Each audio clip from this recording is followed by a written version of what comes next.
उदङ्मुखो भवेत् वक्ता श्रोता वै प्राङ्मुखस्तदा प्राङ्मुखश्चेद् भवेद् वक्ता श्रोता चोदङ्मुखस्तदा।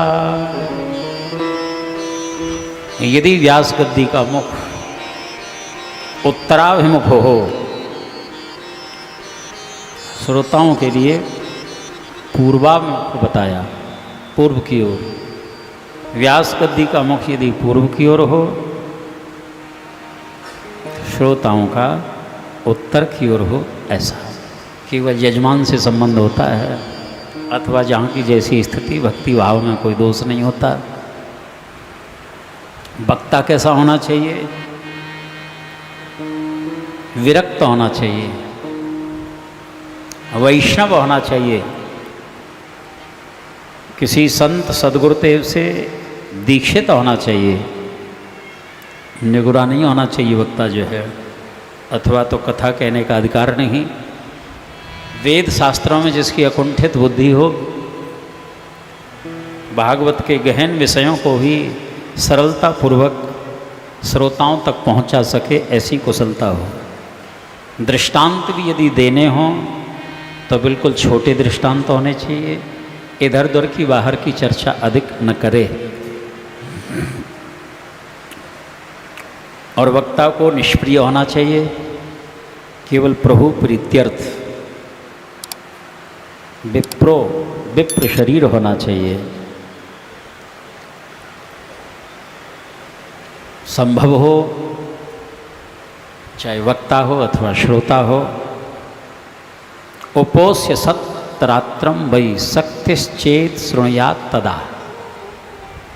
शरीर साधन है, 7 दिन तक बिल्कुल अनशन व्रत लेकर के कथा सुने। अनशन कहते हैं भोजन की तो चली क्या, पानी भी न पीवे 7 दिनों तक और कथा पीवे, कथा सुने आनंद से। बोले बड़ा कठिन है ये तो।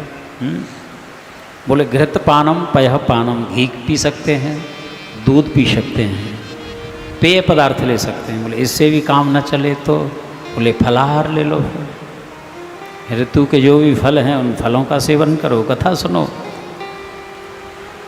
बोले जो दिन में कई बार भोजन करता हो उसको फलाहार करा के कथा में बिठा दो। अब शरीर बैठा है कथा में और मन वही दाल भात में ही लगा हुआ है, पेट याद आ रहा है कि भूख लग रही है।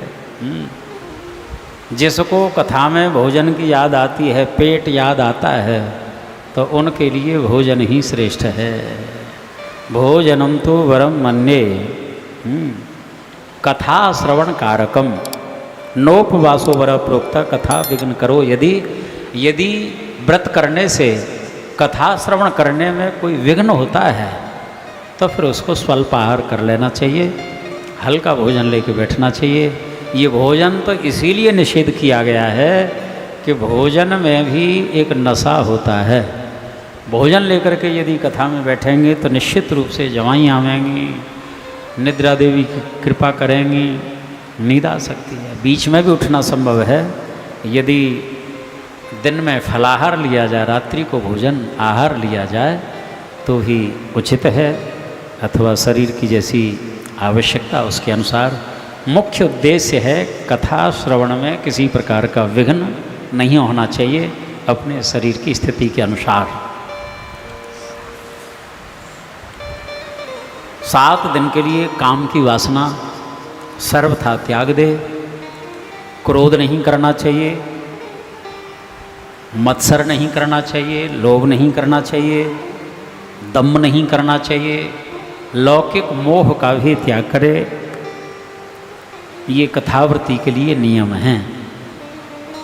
अब देखिए 7 दिन भी यदि हम इन नियमों का पालन नहीं कर सकते, कम से कम 7 दिन तो करके देखो। जो 7 दिन भी नियमों का पालन नहीं कर सकता उसको मनुष्य तो नहीं कहना चाहिए। मनुष्य का आकार है, मनुष्य रूपेण मृगाश्चरन्ति, वो पशु ही है नहीं तो।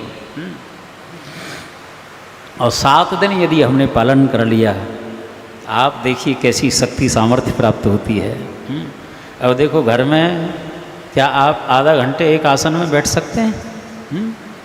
कभी ठंडा आएगा, कभी गर्म आएगा, कभी किसी आसन से बैठेंगे, कभी लेटेंगे, तरह तरह के मनोरंजन और कथा में बैठ जाएं तो कछु भी तो नहीं आता। लेकिन देहाध्यास नहीं रहता, हमको शरीर का भार नहीं रहता और घंटों के घंटे निकल जाते हैं।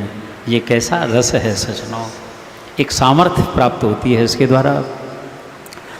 नित्य प्रति भगवद गीता का पाठ होना चाहिए, कम से कम 5 ब्राह्मणों का वर्ण होना चाहिए। हाँ, हमारे शिव ओम जी ने ब्राह्मण तो श्रीमद् भागवत के मूल पाठ के लिए ही रखे हैं और पूजन आदि के लिए भी 2 आचार्य हैं, संगीतज्ञ भाई, और सब तरह से बहुत ही उदात्त भाव से करा रहे हैं। श्री हरि।